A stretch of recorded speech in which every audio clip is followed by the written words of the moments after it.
Everyone, ఇది మైసూర్కి వచ్చిన first day blog continuation. Afternoon వరకు ఏ ప్లేసెస్ చూసామో లాస్ట్ వీడియోలో అయితే చూపించాను కదా. ఇది వచ్చేసి ఆఫ్టర్నూన్ తర్వాత నుంచి అన్నమాట. లంచ్ బయటే హోటల్లో తినేసాము. తర్వాత ఇంకా జూకి వచ్చేసాము. లాస్ట్ ఇయర్ చెన్నైలో జూ చూసాము. నాకైతే జూ అంటే పెద్ద ఇంట్రెస్ట్ ఏం లేదు. కాకపోతే ఇంత దూరం వచ్చిన తర్వాత ఇక్కడ ఉండే ప్లేసెస్లో జూ ఒకటి కదా, అన్ని రకాల జంతువులు ఉంటాయి కాబట్టి పిల్లలు ఇష్టపడతారు. అందుకని చెప్పేసి జూకి అయితే వచ్చేసాము. ఇంకా స్టార్టింగ్ నుంచి నడుచుకుంటూ వెళ్ళిపోతున్నాము. చాలా పెద్ద జూ ఇది వచ్చేసి. మా శివానికి నాకు కాళ్ళు నొప్పులు వచ్చేసాయి, అంత పెద్దగా ఉంది జూ మాత్రం. మా అర్జున్ ఎంత తిరిగినా బాగా యాక్టివ్గానే ఉన్నాడు, కానీ నేను మా శివాని మాత్రం బాగా టయర్డ్ అయిపోయాము. ఇంకా అన్ని రకాల యానిమల్స్ ఉన్నాయి జూలో. ఏమేమి ఉంటాయో మీకు తెలిసిందే కదా, చాలా రకాల యానిమల్స్ అయితే ఉన్నాయి. ఇక్కడ చీతా చూసారా, భలే ఉంది అసలు. ఒకే దాంట్లో ఒక 3 అయితే ఉన్నాయి. ఇది మాత్రం మా వైపే వస్తుంది, నడుస్తుంది, వాకింగ్ చేస్తుంది. దీని వాకింగ్ చూసి నా వాకింగ్ గుర్తొచ్చింది అన్నమాట. వాకింగ్ అంటే గుర్తొచ్చింది, ఒక 3 days నా వాకింగ్ డుమ్మా అయిపోయింది ఈ ట్రిప్ పుణ్యమా అని. చీతా చాలా బాగుంది కదా. నెక్స్ట్ వచ్చేసి ఖడ్గమృగం, రైనో అంటారు కదా, అది దగ్గర నుంచి చూస్తే చాలా భయంకరంగా ఉంది అసలు. ఇవి వచ్చేసి ఫాక్స్, కుక్కల్లాగా సన్నగా ఉన్నాయి పాపం. ఇంకా ఇక్కడ వచ్చేసి ఇలా వాటర్ సెట్టింగ్ అయితే పెట్టారు. మా శివానికి నచ్చి ఒక ఫోటో తీయమనింది అన్నమాట. ఇక్కడ చూసారా ఎన్ని డీర్స్ ఉన్నాయో, చాలా జింకలు అయితే ఉన్నాయి. నెక్స్ట్ వచ్చేసి ఎలిఫెంట్స్ దగ్గరికి వెళ్ళిపోయాము. ఒకే దాంట్లో ఒక 4 ఎలిఫెంట్స్ ఉన్నాయి. నాకైతే చెన్నై జూ కంటే ఈ మైసూర్ జూనే చాలా బాగా అనిపించింది. ఈ మెయింటెనెన్స్ కానీ యానిమల్స్ కానీ ఇక్కడే చాలా బాగుంది. అక్కడ కరెక్ట్గా ఎండల టైంలో వెళ్ళాము. సేమ్ మే నెలలో వెళ్ళాము లాస్ట్ ఇయర్ అయితే. అక్కడ ఎండకి అస్సలు తట్టుకోలేకపోయాము.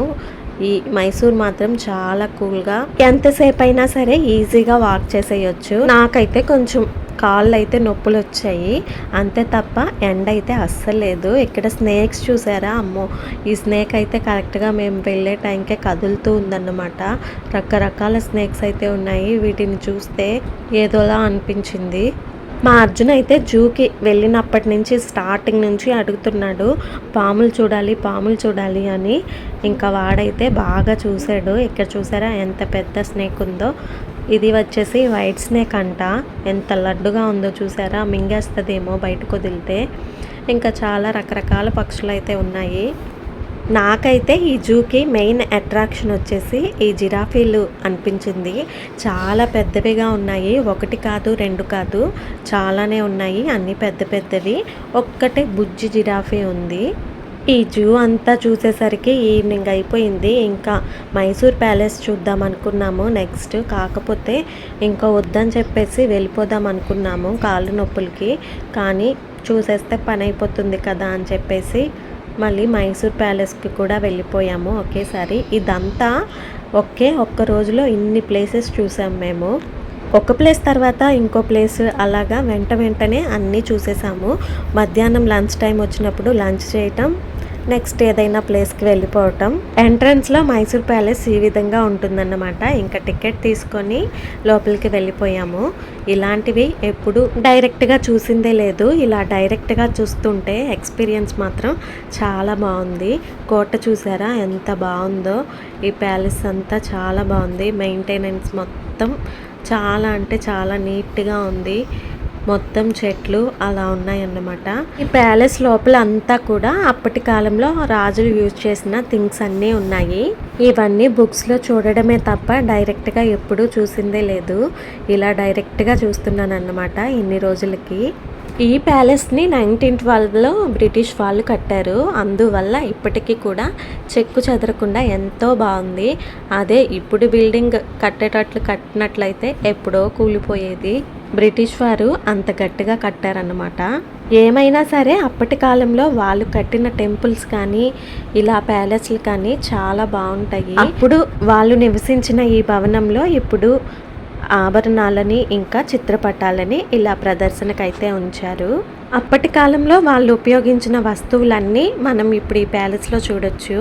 ఇవి చూసారా, సిల్వర్వి చైర్స్ అన్నీ కూడా సిల్వర్తో చేసినవి, ఇంకా మిర్రర్స్ అలా అన్నీ కూడా ఉన్నాయి. మైసూర్లో మైసూర్ ప్యాలెస్ అనేది ఒక ప్రత్యేకమైన భవనం. ఇంతకీ ఈ మైసూర్కి మైసూర్ అనే పేరు ఎలా వచ్చిందో మీకు తెలుసా? పూర్వం ఈ ప్రాంతాన్ని మహిషాసుర అనే రాక్షసుడు పరిపాలించేవాడంట. కన్నడ భాషలోని మహిష, మహిషురు అనే పదాల నుంచి మైసూర్ అనే పేరు వచ్చింది.